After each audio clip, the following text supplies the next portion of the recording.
ومن هدى بهديه إلى يوم الدين.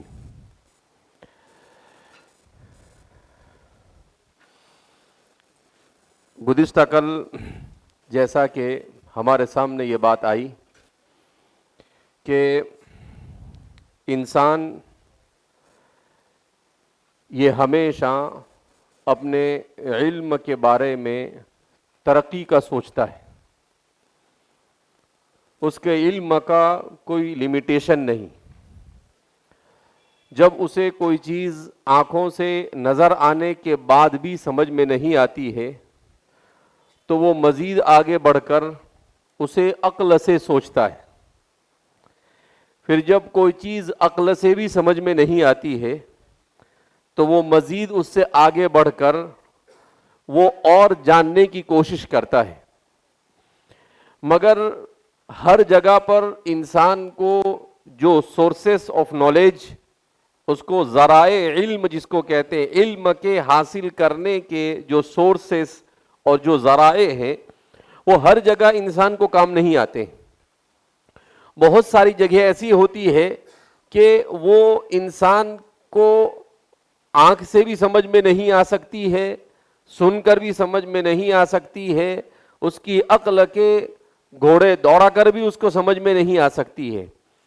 جب نہیں سمجھ میں آتی ہے مگر اس کی جستجو رہتی ہے کہ اسے جاننا ہے. لہذا اس بنا پر اللہ رب العزت نے یہ نظام بنایا کہ انسان کو اشرف الخلائق بنایا. وَلَقَدْ كَرَّمْنَا بَنِي آدم، ہم نے انسان کو مکرم بنایا. یعنی اللہ نے لاکھوں کروڑوں جتنی بھی مخلوق بنائی، ان تمام مخلوق میں اگر کسی کو ہیڈ، اگر کسی کو بڑا اور ذمہ دار بنایا تو وہ حضرت انسان کو بنایا. تو حضرت انسان کی جو خصوصیت ہے، اس کی وہ خصوصیت یہی ہے کہ دوسری جتنی بھی مخلوق ہے ان تمام کے تمام مخلوق کا علم اور اس کی نالج اور ان کی انفارمیشن اور اس کو جاننے کے سلسلے میں جو اس کے اندر جذبہ اور اویرنیس ہوتی ہے وہ ایک لیمٹ ہوتی ہے. اس کو کھانا آ گیا، اسے چلنا آ گیا، اسے شکاری ہے تو شکار کرنا آ گیا، بس اس سے زیادہ وہ آگے نہیں بڑھتے. لیکن انسان زمین پر بیٹھا ہے اور پہاڑ پر چڑھنے کی کوشش کرتا ہے، پہاڑ پر چڑھ گیا تو چاند پر جانے کی کوشش کرتا ہے، چاند پر گیا تو سورج پر جانے کی کوشش کرتا ہے، سورج پر گیا تو اس سے اوپر جانے کی، مارس پر جانے کی کوشش کرتا ہے. تو انسان کی یہ کوشش جاری ہے. مگر اللہ رب العزت نے نبی کریم صلی اللہ علیہ وسلم کو، جو انسانوں میں سب سے زیادہ جاننے والے تھے، ایسی جگہ پر پہنچا دیا کہ جہاں پر کوئی انسان پہنچ سکتا نہیں. قرآن کریم میں اللہ فرماتے ہیں سبحان الذي اسرى بعبده ليلا من المسجد الحرام الى المسجد الاقصى الذي باركنا حوله لنريه من آیاتنا. پاک ہے وہ ذات اسرى بعبده ليلا من المسجد الحرام، کہ رسول اللہ صلی اللہ علیہ وسلم کو حضرت جبریل علیہ السلام براق لے کر آئے اور آپ کو کہا کہ آپ سوار ہو جائے. یہ سب روایات صحیحہ سے ثابت ہے، کوئی ایسی من گھڑت کہانیاں نہیں ہے. آپ کو سوار کیا گیا. اللہ کے رسول صلی اللہ علیہ وسلم ارشاد فرماتے ہیں جہاں پر آخری نظر ہوتی تھی ایک قدم کے بعد براق کا دوسرا قدم وہاں ہوتا تھا. یعنی دنیا کی تیز ترین سواری، اس دنیا میں کبھی اتنی تیز ترین سواری آئی نہیں. آپ صلی اللہ علیہ وسلم اسرا گئے، یعنی مسجد حرام سے فلسطین گئے، جو وہاں سے تقریباً 2000 یا 1500 کلومیٹر ہے. پھر وہاں پر آپ صلی اللہ علیہ وسلم کے لیے اللہ رب العزت نے تمام انبیاء کو جمع کیا. حضرت آدم علیہ السلام سے لے کر حضرت عیسیٰ علیہ السلام تک جتنے انبیاء تھے وہ سارے انبیاء جمع ہوئے. رسول اللہ صلی اللہ علیہ وسلم نے ان کو امامت کی، آپ امام بنے اور سب نے آپ کے پیچھے نماز پڑھی. اس کے بعد آپ صلی اللہ علیہ وسلم کو وہاں سے لے جا کر پہلے آسمان پر، پھر دوسرے آسمان پر، پھر تیسرے آسمان پر، پھر چوتھے آسمان پر، پھر پانچویں آسمان پر، پھر چھٹے آسمان پر، پھر ساتویں آسمان پر، اور پھر وہاں سے آگے بڑھ کر عند سدرۃ المنتہا عندہا جنت المأوی، سدرۃ المنتہا پر، اور پھر وہاں سے آگے بڑھ کر اللہ کے عرش کے پاس جا کر آئے۔ یہ اللہ کی مخلوق میں اگر کوئی ہر اعتبار سے اتنی بلندی پر اگر کوئی ہستی اس اپنے خاکی بدن کے ساتھ گئی ہے تو وہ صرف رسول اللہ صلی اللہ علیہ وسلم کی ہستی ہے۔ لوگ چاند پر جانے کو کمال سمجھ لیتے ہیں اور اس سے آگے بڑھنے کی کوشش کرتے ہیں، مگر الحمدللہ میرے اور آپ کے آقا صلی اللہ علیہ وسلم جو آخری سرا ہے اوپر جانے کا، اور وہ ہے اللہ کا عرش، وہاں تک جا کر آ گئے۔ تو اللہ کے رسول صلی اللہ علیہ وسلم فرماتے ہیں کہ القرآن حبل اللہ۔ اب چونکہ کل ایک بچے نے سوال کیا کہ وحی کیا ہے، تو اس لیے ہم نے سوچا کہ آپ کو وحی اچھی طرح سے سمجھا دی جائے۔ وحی کس کو کہتے ہیں؟ وحی یہ ایک عربی کا لفظ ہے، قرآن کریم میں اس کا استعمال کیا ہے مختلف مقامات کے اوپر۔ قرآن کریم نے حضرات انبیاء کرام علیہ السلام کے بارے میں کہا کہ فلاں نبی پر وحی بھیجی، وَأَوْحَيْنَا إِلَىٰ إِبْرَاهِيمَ کہ ہم نے ابراہیم علیہ السلام کی طرف وحی بھیجی، کبھی نوح علیہ السلام کی طرف، رسول اللہ صلی اللہ علیہ وسلم کی طرف وحی بھیجی گئی، تمام انبیاء پر وحی آئی۔ تو یہ جو وحی ہوتی ہے، ایک وہ وحی جو اللہ رب العزت انسانوں کی رہنمائی اور رہبری کے لیے انبیاء پر بھیجتے ہیں، ایک تو یہ وحی ہوتی ہے، اور ایک وہ وحی جس کو قرآن کریم نے بیان کیا، وَأَوْحَىٰ رَبُّكَ إِلَى النَّحْلِ أَنِ اتَّخِذِي مِنَ الْجِبَالِ بُيُوتًا وَمِنَ الشَّجَرِ وَمِمَّا يَعْرِشُونَ، قرآن نے اس کو بھی وحی سے تعبیر کیا، اور تمہارے پروردگار نے شہد کی مکھی کی طرف وحی بھیجی۔ اب شہد کی مکھی، اس کا مطلب یہ کہ شہد کی مکھی نبی بن گئی؟ نہیں۔ کیا مطلب؟ کہ شہد کی مکھی کے دل میں یہ بات ڈالی، ان اتخذی من الجبال بیوتا ومن الشجر ومما یعرشون، اس کو اللہ نے پلان دیا۔ کیا پلان اس کے دماغ میں؟ اب شہد کی مکھی کیا اور اس کی حقیقت کیا؟ چھوٹا سا اللہ کی مخلوق، آدھی انچ کی ہوتی ہے، وہ 1 انچ یا آدھی انچ کی۔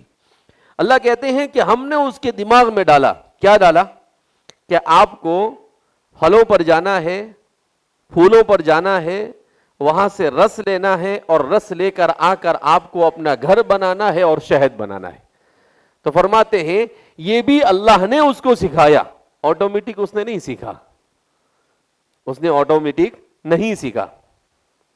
قرآن کریم میں اللہ عجیب بات بیان کرتے ہیں کہ دنیا کی سارے کے سارے سائنٹسٹ اور سارے انسان مل کر بھی اگر ایک مکھی بنانا چاہے تو وہ بھی نہیں بنا سکتے۔ کیا نہیں بنا سکتے ہیں؟ مکھی۔ مکھی دیکھتے ہیں نا ہم، مچھر ہے، مکھی ہے، چھوٹی چھوٹی مخلوق ہے، لیکن آج کی سائنس نے اس کے بارے میں جو معلومات مہیا کی ہے، انسان حیران ہو جاتا ہے کہ مکھی ہے 1 سیکنڈ میں 1000 مرتبہ اپنے پر ہلاتی ہے۔ 1 سیکنڈ میں کتنی مرتبہ پر ہلاتی ہے؟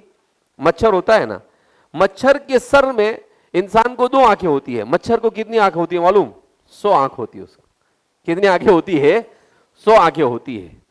اللہ نے اس کو ایسی قدرت دی، قرآن نے اس کو بیان کیا ہے بعوضہ کہہ کر، کہ جب وہ انسان کو کاٹنے کے لیے آتا ہے تو پہلے وہ چیک کرتا ہے کہ کہاں پر خون مل سکتا ہے۔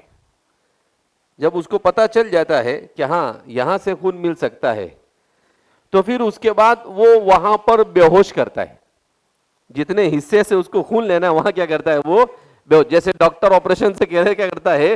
بے ہوش کرتا ہے، اور پھر اس کے بعد وہ اپنی سوئی اس میں سے ڈال کر اپنا خون کیا کرتا ہے؟ انسان کا خون چوستا ہے۔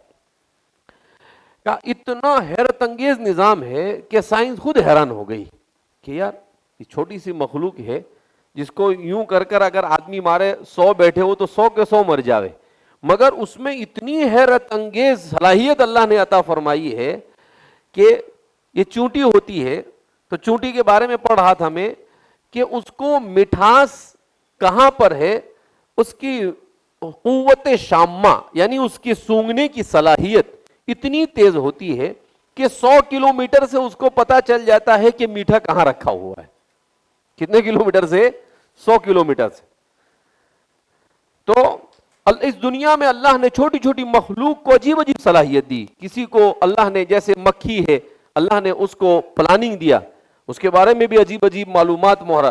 تو عنکبوت جیسے مکڑی کی جالی بنانے والے, ان سب کو صلاحیت دے کر انسان کو ہی بتایا کہ بھائی تو ایسا سمجھتا ہے تو بہت ہوشیار ہے, تیرے سے چھوٹی بہت چھوٹی مخلوق کو ہم نے تجھ سے ہوشیار بنایا ہے, لہذا تجھے اپنی ہوشیاری کے اوپر ناز ہونا چاہیے نہیں, تجھے اس پر پراؤڈ ہونا چاہیے نہیں. کیوں؟ اس لیے کہ انسان کا عقل مند ہو جانا یہ کمال نہیں ہے, انسان کی عقل کا اللہ کی مرضی کے مطابق استعمال ہونا یہ کمال ہے. تو وہی جو انبیاء کرام علیہم الصلاۃ والسلام پر نازل ہوئی, وہ وحی کیا ہوتی تھی؟ وہ وحی یہ ہوتی تھی کہ اللہ رب العزت انسان صبح اٹھنے سے لے کر رات سونے تک وہ کس طرح سے زندگی گزارے, زندگی گزارنے کا ایک ایک ادب, ایک ایک سلیقہ اور ایک ایک اس کا اصول, اس کا ضابطہ, اس کا سسٹم, اس کو بالکل ادب کے ساتھ اور پروفیشنل انداز میں کیسے زندگی گزارے, وہ سارے سلیقے سکھائے جاتے تھے وحی کے ذریعے سے. اگر یہ وحی دنیا کے اندر میں اللہ رب العزت انبیاء پر نازل کر کر انسانوں کو نہ سکھاتا تو انسان جانوروں سے زیادہ بدتر زندگی گزارتا. کس سے؟ جانوروں سے بدتر. اب آپ کہیں کہ ایسا کیسے ہو سکتا ہے؟ اس لیے کہ ہم اس وقت دنیا میں سب سے ایڈوانس کس کو سمجھتے ہیں؟ یورپ کی قوم کو. کس کو سمجھتے ہیں؟ ارے بھائی یورپ والے کو سب سے ایڈوانس سمجھتے ہیں نا, یوروپین لوگوں کو, امریکہ والے کو, یو کے والے کو, جرمنی اور فرانس والے کو, اسی کی اندھی تقلید کرتے ہیں سب. لیکن جب ان کی زندگی کا مطالعہ کرو تو پتہ چلتا ہے کہ وحی کے بغیر ان کی ساری عقلیں کس طرح سے کام کرتی ہے. آپ ان کا لباس دیکھو تو عورتیں اتنا لباس پہنتی ہے, ایسا لگتا ہی نہیں ہے کہ انسان ہے, ایسا لگتا ہے جیسے جنگل سے کوئی بوزینہ اور بندر آ گئے ہیں انسانوں کے معاشرے میں. ان کا لباس دیکھو آپ, ان کا طرز زندگی. ابھی ایک رپورٹ پڑھ رہا تھا میں کہ ڈاگ ہومن, میں نے ایسے ہی اس کا اس کا ہیڈنگ پڑھا تو میں نے کہا کیا ہے ذرا دیکھیں اس کو. تو عجیب بات تھی, وہ اس میں کیا لکھا تھا کہ صرف یو کے میں, یونائٹڈ کنگڈم جس کو برطانیہ کہتے ہیں, وہاں پر 10,000 ایسے لوگ ہیں جو کتے کی اسٹائل میں زندگی گزارنے کو پسند کرتے ہیں. کس کی اسٹائل میں؟ کتے کی اسٹائل میں. اب آپ کہیں کتے کی اسٹائل میں,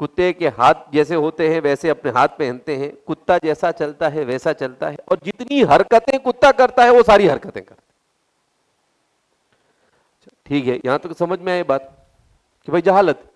لیکن اس میں یہ بات عجیب انکشاف لکھا تھا کہ وہ جتنے لوگ اس طرح کی زندگی گزارنا پسند کرتے ہیں ان میں سے اکثریت ایسی ہے, کوئی ڈاکٹر ہے, کوئی انجینئر ہے اور کوئی سائنٹسٹ ہے. اللہ نے اچھا بھلا انسان بنایا تو کیا بن رہا ہے؟ کتا بنتا ہے. ہمارے یہاں پر کسی کو کتا بول دو تو گالی ہو جاتی ہے, اور وہ کتے کی طرح زندگی گزارنا پسند کر رہے ہیں. یہ جب وحی سے انسان کا رشتہ کٹ ہوتا ہے تو انسان ایسے ہی زندگی گزارتا ہے.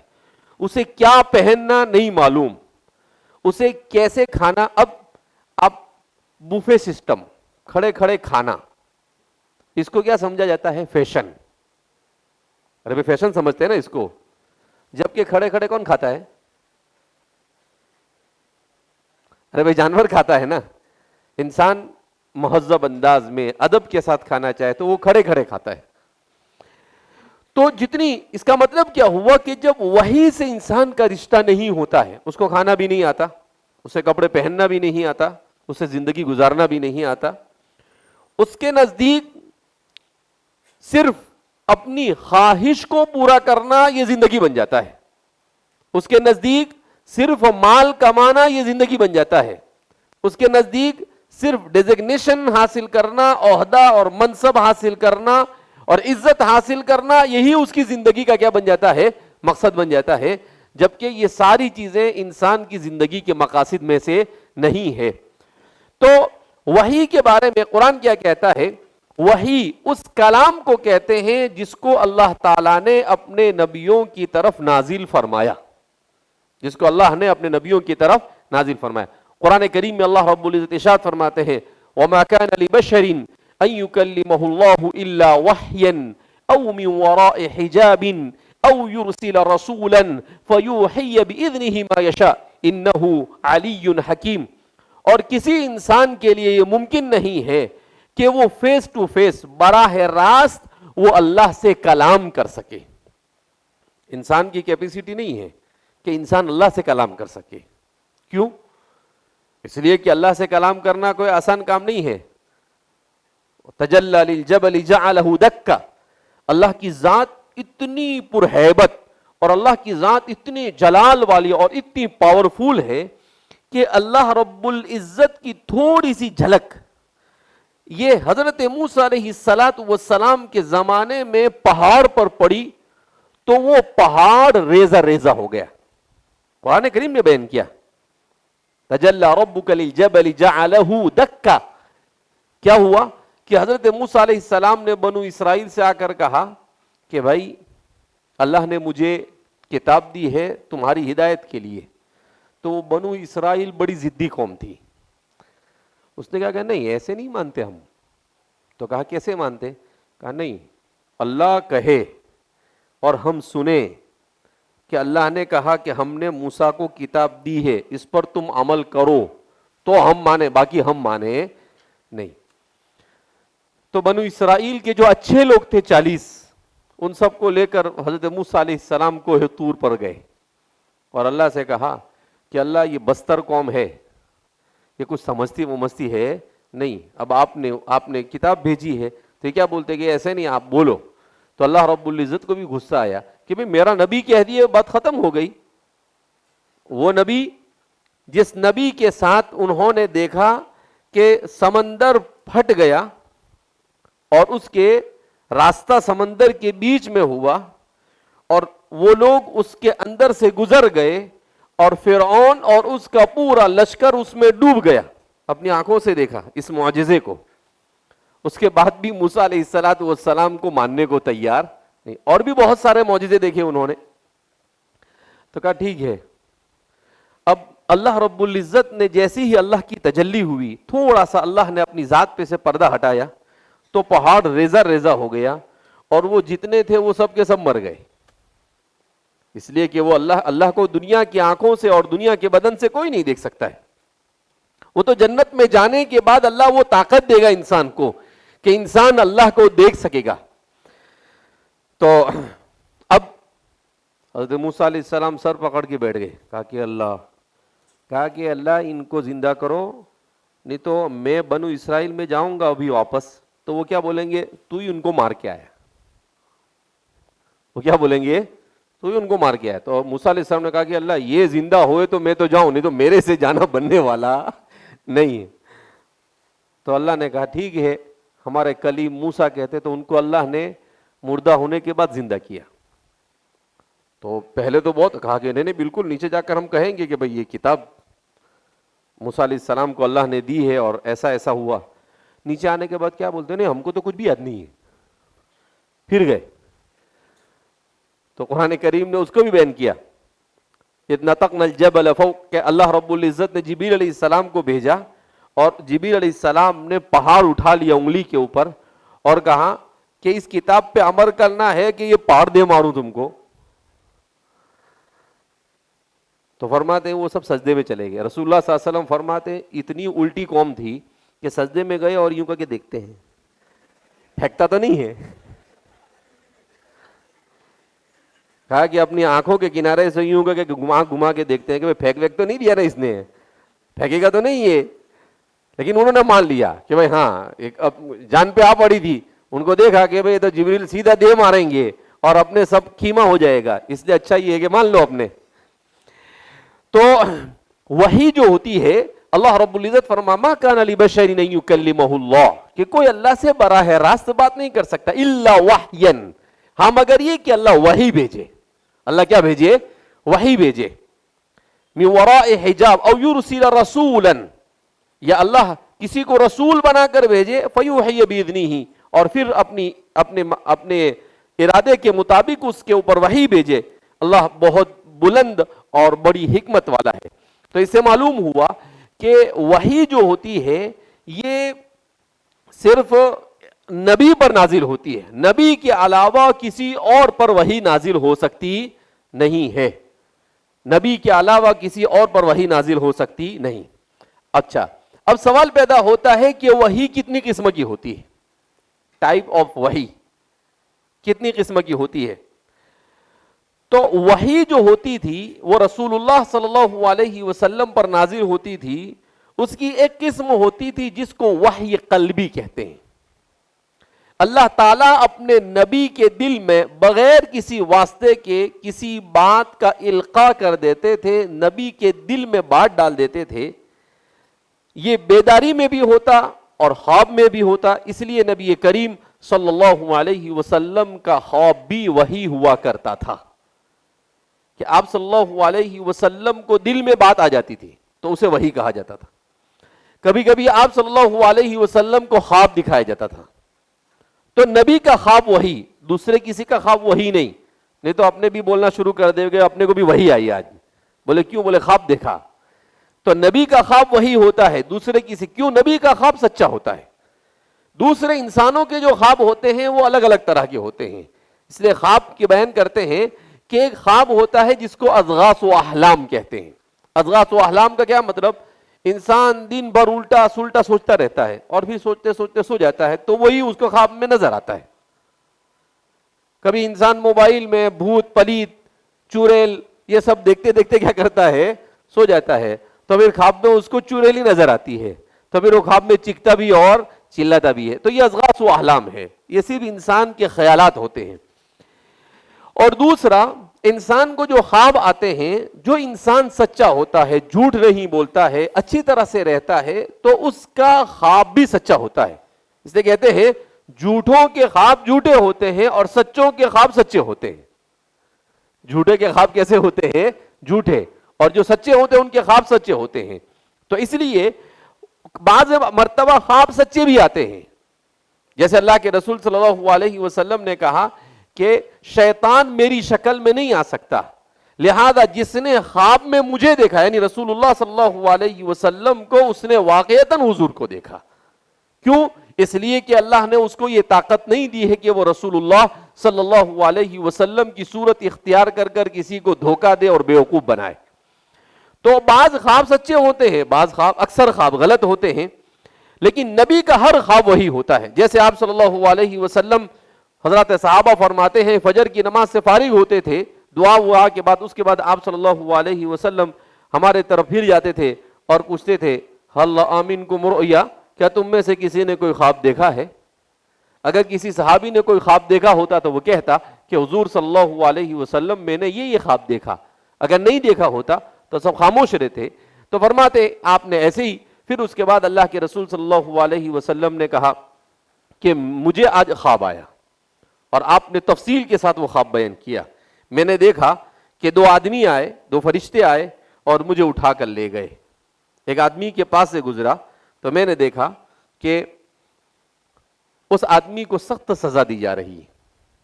کہا کیا سزا دی جا رہی ہے؟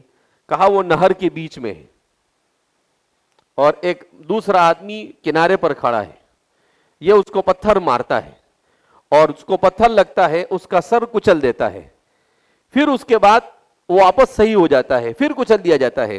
تو اللہ کے رسول صلی اللہ علیہ وسلم فرماتے ہیں کہ اللہ کی نافرمانی کرنے والے کے ساتھ. پھر حضور نے کہا کہ میں نے دیکھا کہ ایک تنور ہے جس میں روٹی بنتی ہے نا، تندوری روٹی جس کو کہتے ہیں، ایسا بڑا تنور ہے اور اس تنور کے اندر میں بہت سارے مرد اور عورتیں جل رہے ہیں اور چیخ رہے ہیں اور چلا رہے ہیں. میں نے پوچھا یہ کون ہے؟ تو فرشتوں نے کہا کہ یہ وہ لوگ ہیں جو دنیا میں حرام کاری اور زنا کرتے تھے. تو ایسی بہت ساری چیزیں اللہ کے رسول نے بیان کیا کہ غیبت کرنے والے کو یہ سزا. تو اللہ کے رسول کا سچا خواب جو اللہ کے رسول صلی اللہ علیہ وسلم نے صحابہ کو بیان کیا, اس کو بھی وحی کہتے ہیں. تیسرا کلام الہی, جس میں اللہ تعالیٰ براہ راست اپنے نبی سے بات کرتے ہیں, جیسے موسیٰ علیہ السلام سے کوہ طور پر اور آپ صلی اللہ علیہ وسلم سے شب معراج میں بات کی. اللہ رب العزت نے موسیٰ علیہ السلام سے کوہ طور پر بات کی, جس کو قرآن کریم نے سورہ طٰہٰ میں اور بہت ساری جگہوں پر بیان کیا کہ حضرت موسیٰ علیہ السلام مدین سے نکلے اپنی بیوی کو لے کر, اپنی اہلیہ اور اپنی زوج محترمہ کو لے کر مصر کی طرف جب جانے لگے تو راستے میں اندھیرا ہو گیا, رات ہو گئی. تو ان کو دور سے نظر آیا جیسے کوئی آگ سی لگ رہی.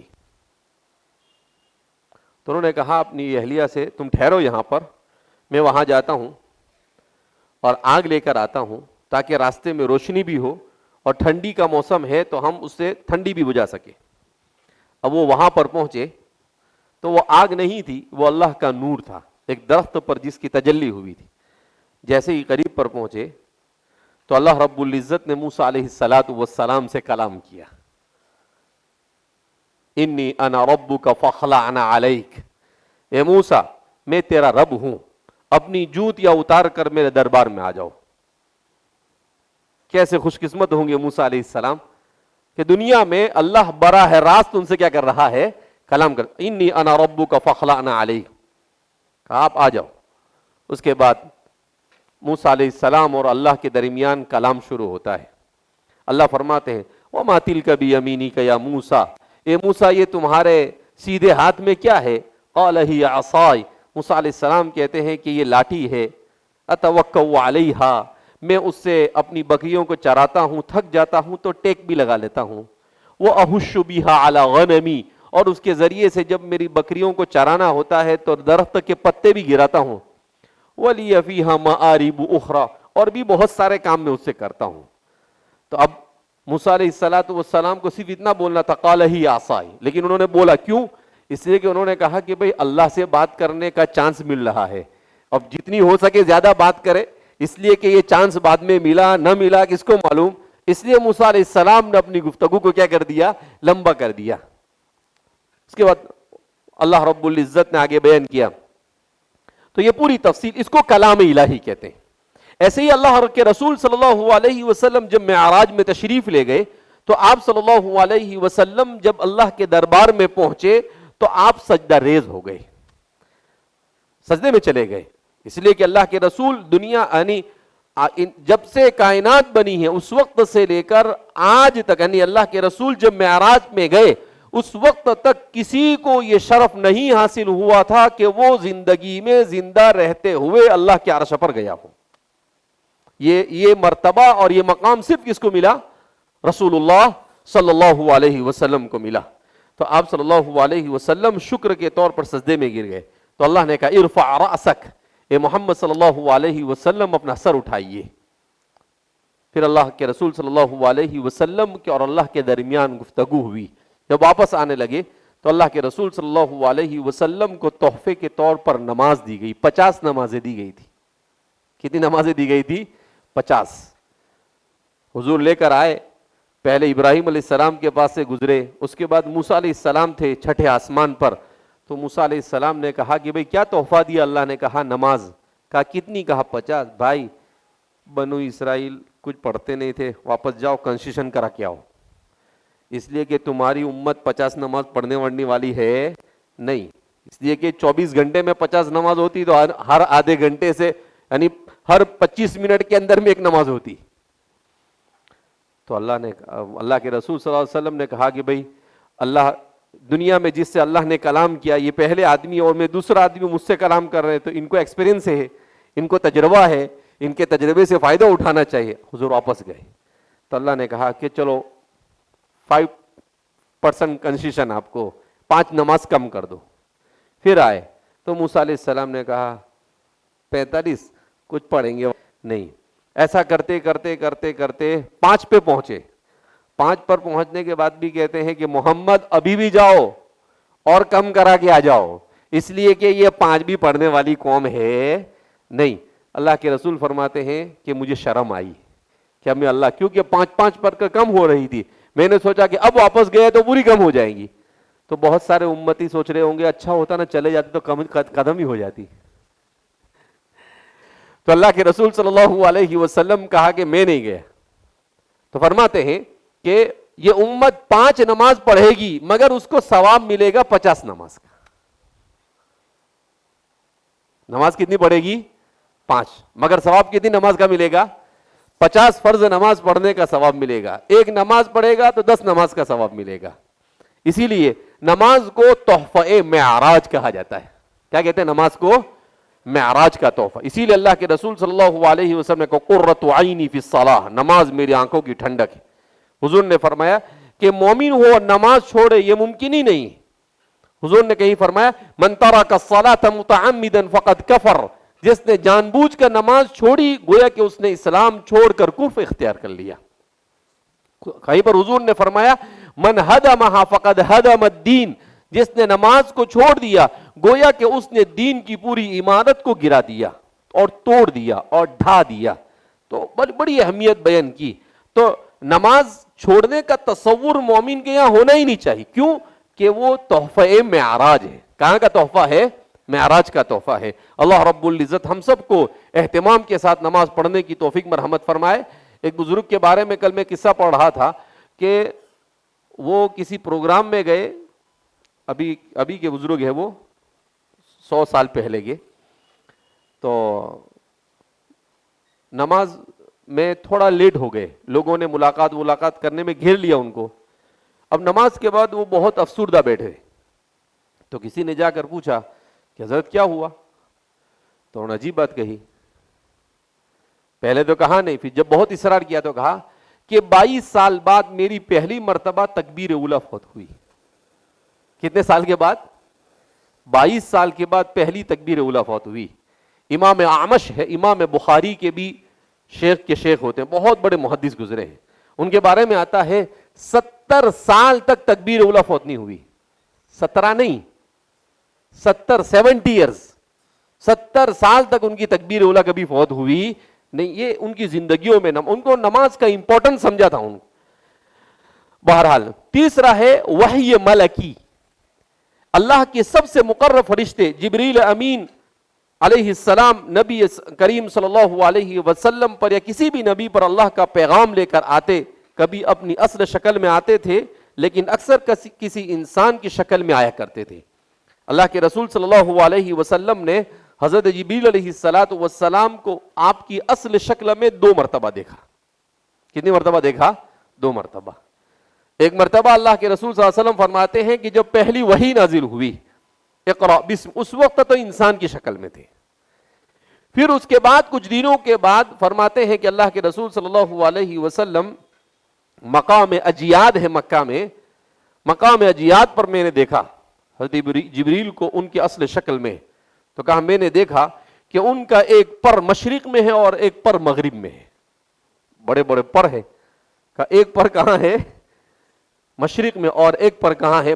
بہت بڑے. تو حضور فرماتے ہیں کہ جب میں نے دیکھا تو مجھ پر ہیبت طاری ہو گئی اور مجھے ایسا لگا کہ میں بے ہوش ہو جاؤں گا. پھر حضور نے ان کو دیکھا تھا سدرۃ المنتہا پر. جب معراج میں گئے وہاں پر اللہ کے رسول صلی اللہ علیہ وسلم کو دیکھا. اب ظاہر سی بات ہے کہ یہ سورج صرف ہماری زمین سے 15 لاکھ کلومیٹر دور ہے. تو اب اس کے علاوہ کہتے ہیں گیلیکسی ہے, اس کے بعد کلسٹر ہے, اس کے بعد سپر کلسٹر ہے. کتنی بڑی کائنات ہے. اب اتنی بڑی کائنات میں اللہ کے پاس سے آنا اور جانا کوئی چھوٹی موٹی مخلوق کا تو کام ہے نہیں. تو ظاہر سی بات ہے حضرت جبریل علیہ السلام کو اللہ نے بڑا عجیب اور بڑی ہیبت والا اور بڑا عظیم بنایا. تو حضرت جبریل علیہ السلام کبھی اپنی اصل شکل میں آتے تھے اور کبھی انسان کی شکل میں. حضرات صحابہ فرماتے ہیں کہ کننا جلوسا عند رسول اللہ صلی اللہ علیہ وسلم, ایک مرتبہ مسجد نبوی میں ہم حضور کے ساتھ بیٹھے ہوئے تھے. فطلع علینا رجل شدید بیاض الثوب، کہ اچانک دیکھا ایک آدمی آیا بالکل سفید کپڑے پہنے ہوئے ہیں. صحابی فرماتے ہیں لا یعرف منا احد، ہم میں سے کوئی ان کو جانتا نہیں تھا. ولا یبدو علیہ آثار السفر، اور اس کے اوپر سفر کے آثار بھی نظر نہیں آ رہے تھے. تو ہم کو تعجب ہوا کہ یہ مدینہ کا بھی نہیں ہے، اور آدمی کہیں سے سفر کر کر آیا تو پراگندہ ہوتا ہے نا، کپڑے کے اوپر دھول وول کچھ بھی نہیں ہے. تعجب ہوا. بہرحال وہ آئے اور تیزی کے ساتھ صحابہ کی صف میں داخل ہوئے، حضور کے پاس قریب آ کر بیٹھ گئے. فَأَلْصَقَ رُكْبَتَيْهِ بِرُكْبَتَيْهِ، اور اپنے گھٹنے رسول اللہ کے گھٹنوں کے ساتھ ملا دی. تو ہمیں اور تعجب ہوا. ہم نے کہا کہ آج عجیب آدمی ہے، ایک دم قریب جا کے بیٹھ گیا، ذرا دور بیٹھتا بھائی، تھوڑا تو ڈسٹینس رکھنا تھا. اس کے بعد پوچھنے لگا بل ایمانو، اے محمد عربی صلی اللہ علیہ وسلم ایمان کیا ہے؟ حضور نے کہا کہ الایمان ان تؤمن باللہ وملائکتہ وکتبہ ورسلہ والیوم الآخر والقدر خیرہ وشرہ من اللہ تعالی والبعث بعد الموت. پھر سوال کرتا ہے مل اسلام، اسلام کیا ہے؟ تو اللہ کے رسول صلی اللہ علیہ وسلم نے کہا شہادت اللہ الہ الا اللہ واقام الصلاۃ وایتاء الزکاۃ وصوم رمضان وحج بیت اللہ، یہ 5 چیزیں اسلام ہے. اس کے بعد پوچھتا ہے مل احسان، احسان کیا ہے؟ تو اللہ کے رسول فرماتے ان تعبد اللہ کأنک تراہ فإن لم تکن تراہ فإنہ یراک، کہ تو اللہ کی ایسے عبادت کرے گویا تو اللہ کو دیکھ رہا ہے. اور اگر اتنا اونچا مرتبہ نہیں حاصل کر سکتا تو کم سے کم تیرے دل میں یہ آئے کہ میں اللہ کو نہیں دیکھ رہا ہوں لیکن اللہ تو مجھے دیکھ رہا ہے. کہا اس کو احسان کہتے ہیں. پھر وہ قیامت کے بارے میں تو عجیب سوال کرنے لگے. اس کے بعد پھر اٹھے اور نکل گئے. تو حضرت عمر رضی اللہ تعالیٰ عنہ فرماتے ہم کو تعجب ہوا کہ بھائی یہ ہے کون. جب وہ چلے گئے تو اللہ کے رسول صلی اللہ علیہ وسلم نے کہا معلوم یہ کون تھے؟ صحابہ نے کہا نہیں معلوم، ہم نے تو نہیں پہچانا. تو اللہ کے رسول صلی اللہ علیہ وسلم نے کہا ذاک جبریل، یہ جبریل تھے، اتاکم یعلمکم دینکم، تمہیں دین سکھانے کے لیے آئے تھے. کیسے خوش قسمت تھے صحابہ بھی کہ اللہ کے رسول کی مجلس میں اللہ کی مخلوق میں سب سے برتر مخلوق اللہ کے رسول کو دیکھا اور ان کے سامنے سوال کرتے ہوئے سیدنا حضرت جبریل کو دیکھا. اسی لیے حضرات صحابہ انبیاء کے بعد سب سے افضل، حضرات صحابہ انبیاء کے بعد سب سے افضل. تو اس کو کہتے ہیں وحی ملکی. کو کیا کہتے ہیں؟ وحی ملکی، یعنی ملک. ملک کس کو کہتے ہیں؟ فرشتے کو کہتے ہیں. عربی لفظ ہے، عربی ورڈ ہے یہ، ملک کہتے ہیں. تو یہ وحی کی 3 قسمیں. اس کے علاوہ بھی وحی کی قسمیں بیان کی جاتی ہے. ایک قسم حضرت عائشہ صدیقہ رضی اللہ تعالی عنہا فرماتی ہے مثل سلسلۃ الجرس، اللہ کے رسول کے اوپر ایک وحی نازل ہوتی تھی جو کیسی ہوا کرتی تھی؟ وہ ایسی ہوتی تھی کہ ایسی آواز آتی تھی جیسے سلسلۃ الجرس کی آواز آتی ہے، جیسے گھنٹی کی آواز آتی ہے، یعنی پتہ نہیں چلتا کہاں سے آتی ہے. وہ اشد، اللہ کے رسول پر سب سے سخت وہ ہوتی تھی. وہ فرماتی ہے کہ مدینہ کی سخت سردی میں حضور پر وحی نازل ہوتی تھی اور آپ صلی اللہ علیہ وسلم کا چہرے مبارک اور آپ کی پیشانی یہ پسینے سے شرابور ہو جاتی تھی، پسینہ ہوتا تھا. وحی جو ہے کوئی معمولی چیز نہیں ہے. وحی اللہ کے رسول صلی اللہ علیہ وسلم کا جو اتنا بڑا مقام ہے، اور امت کو یہ کہا گیا کہ صلو علیہ، کہ رسول اللہ صلی اللہ علیہ وسلم پر درود پڑھو، یہ افضل ترین عبادت. کیوں؟ کہ حضور سے بڑا محسن اللہ کے بعد مجھ پر اور آپ پر اور پوری امت پر کوئی نہیں ہو سکتا ہے. اللہ کے رسول صلی اللہ علیہ وسلم نے 23 سال تک وحی کو برداشت کیا. وحی کیسی ہوتی تھی؟ صرف 2 واقعے آپ سنیں گے تو آپ کہیں گے کہ اللہ اکبر، میرے رسول سے بڑھ کر دنیا میں اور کسی کا حق مجھ پر ہو سکتا نہیں ہے. حضرات صحابہ فرماتے ہیں کہ اللہ کے رسول صلی اللہ علیہ وسلم کے ساتھ ہم تھے حجۃ الوداع پر. اللہ کے رسول صلی اللہ علیہ وسلم اپنی اونٹنی قصوہ پر بیٹھے ہوئے تھے اور آپ صلی اللہ علیہ وسلم پر وحی نازل ہوئی. الیوم اکملت لکم دینکم واتممت علیکم نعمتی ورضیت لکم الاسلام دینا. کہا جب یہ آیت نازل ہوئی کان علی ناقتہ، آپ اپنی اونٹنی پر تھے، لیکن وحی کے بوجھ کی وجہ سے وہ اونٹنی بیچ میں سے جھک گئی، اتنا جھک گئی اس کے زمین کے قریب پہنچ گئی. کہاں پہنچ گئی؟ زمین کے قریب. حضرات صحابہ فرماتے ہیں ہمیں ڈر لگا کہ کہیں اس کے دو ٹکڑے نہ ہو جائے. پھر اس کے بعد وحی ختم ہو گئی تو وہ صحیح ہو گئی. تو اللہ کے رسول صلی اللہ علیہ وسلم پر وحی بہت. کیوں؟ آپ کو ہم چھوٹی سی مثال سے سمجھا سکتے ہیں. جیسے آپ کے پاس موبائل ہے, اگر آپ موبائل میں کسی چیز کو ریکارڈ کرو تو موبائل زیادہ چارجنگ کھاتا ہے یا کم کھاتا ہے؟ زیادہ. اگر آپ نارمل چلاؤ تو اتنا چارجنگ نہیں جائے گا, لیکن آپ جب کسی چیز کو ریکارڈ کرو تو کیا کرتا ہے, وہ زیادہ چارجنگ کھاتا ہے, یعنی اس کے اوپر لوڈ پڑتا ہے. تو جب انسان کا بنایا ہوا ایک ڈیوائس ہے, اس سے انسان کی چیز لی جاوے تو اس پر لوڈ پڑتا ہے.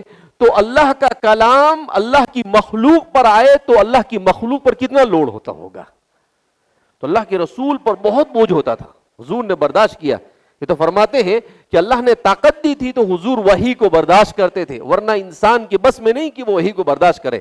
حضرت زید بن ثابت رضی اللہ تعالیٰ عنہ فرماتے ہیں کہ رسول اللہ صلی اللہ علیہ وسلم کا سر ایک مرتبہ میری ران پر تھا, آپ آرام فرما رہے تھے, فنزل علیہ الوحی, اور حضور پر وحی نازل ہوئی. فرماتے ہیں جب وحی نازل ہوئی, اچھا کتنی وحی نازل ہوئی تھی, کتنا؟ مین الفجری, صرف اتنا, مین اور الفجر دو ورڈ. اور فرماتے ہیں کہ آپ صلی اللہ علیہ وسلم کا سر میرے ران پر تھا. فرماتے ہیں خدا پاک کی قسم مجھے اتنا بوجھ محسوس ہوا کہ مجھے ایسا لگا جیسے میری ران کی ہڈی ٹوٹ کر چورا چورا ہو گئی. اب اللہ کے رسول کا سر آپ پر تھا تو آپ کو اتنا بوجھ محسوس ہوا, اس ذات پر کتنا بوجھ ہوتا ہوگا جس ذات پر وحی ڈائریکٹ نازل ہوتی ہوگی. تو اس لیے رسول اللہ صلی اللہ علیہ وسلم سے زیادہ کسی کا حق اللہ کے بعد اس امت پر ہو سکتا نہیں. اسی لیے ایک بزرگ نے بڑی عجیب بات کہی, انہوں نے کہا قصہ مختصر بعد از خدا تو ہی بزرگ تر. کہا 1000 شعر لکھے انہوں نے حضور کی شان میں, اور اس کے بعد کہا کہ بھائی اب تو میں تھک گیا, کتنے شعر کہوں اللہ کے رسول صلی اللہ علیہ وسلم کی شان میں. کا خلاصے کے طور پر یہ کہہ سکتا ہوں اللہ کے بعد اگر سب سے بڑی کوئی ہستی ہو سکتی ہے تو وہ رسول اللہ صلی اللہ علیہ وسلم کی ہستی مبارک ہے, اس سے بڑھ کر اور کوئی ہستی ہو سکتی نہیں ہے. تو یہ وحی کی حقیقت, وحی سمجھ میں آئی نا آپ کو؟ ارے بھائی وحی سمجھ میں آ گئی نا؟ وحی کس کو کہتے ہیں؟ انسان کی ہدایت کے لیے اللہ کے رسول پر جو پیغامات نازل ہوئے, چاہے قرآن کی شکل میں ہو چاہے حدیث کی شکل میں ہو, ان سب کو کیا کہا جاتا ہے؟ وحی کہا جاتا ہے. وحی پر ایمان فیض کے اعتبار سے انسان کی 2 قسمیں ہیں, وحی کو ماننے والے تھیسٹ اور وحی کا انکار کرنے والے ایتھیسٹ, جن کو کہا جاتا ہے. جو وحی کو انسان کی بنیادی ضرورت تسلیم کرے اسے ماننا ہوگا کہ خالق نے انسان کو کسی نہ کسی مقصد کے لیے پیدا کیا ہے. اگر ہم نے وحی کو مان لیا تو اس کا مطلب یہ ہے کہ ہمیں یہ ماننا پڑے گا کہ اللہ نے کھانے کو بھیجا نہیں, سونے کے لیے بھیجا نہیں, گھومنے کے لیے بھیجا نہیں, انٹرٹین کے لیے بھیجا نہیں, صرف عیش اور عشرت کے لیے بھیجا نہیں. اس کو ماننا ہوگا کہ اللہ رب العزت نے اس دنیا میں انسان کو کسی نہ کسی مقصد سے کیا کیا ہے؟ بھیجا. کیونکہ خالق کریٹر نے وحی کے ذریعے اسے بتا دیا کہ وہ اس دنیا میں کیوں آیا. وما خلقت الجن والانس الا لیعبدون, میں نے انسانوں اور جناتوں کو اپنی عبادت کے لیے پیدا کیا. تو انسان جب عبادت, اچھا ہم کیا سمجھتے ہیں نماز پڑھنا عبادت ہے, روزہ یہ تو عبادت ہے ہی, لیکن انسان اپنی زندگی میں جو بھی کام اچھی نیت سے کرے وہ عبادت ہے. آپ کھانے کے لیے بیٹھے, نہ ہاتھ دھویا آپ نے, نہ بسم اللہ, نہ کچھ نہیں, اور جانور کی طرح آپ کھانے پہ ٹوٹ پڑے اور ڈھکیل بے ڈھکیل کھا رہے, یہاں تک بھر گیا تو ڈکار لے رہے, باہر آ رہا واپس کھینچ رہے اندر میں, بولے باہر کیوں ہے, چل اندر جا. تو یہ انسانیت نہیں, یہ حیوانیت. یہ کیا ہے؟ حیوان. انسانیت کیا ہے؟ آدمی اچھے سے ہاتھ دھوئے. ایک مرتبہ نیوز پیپر میں نے پڑھا کہ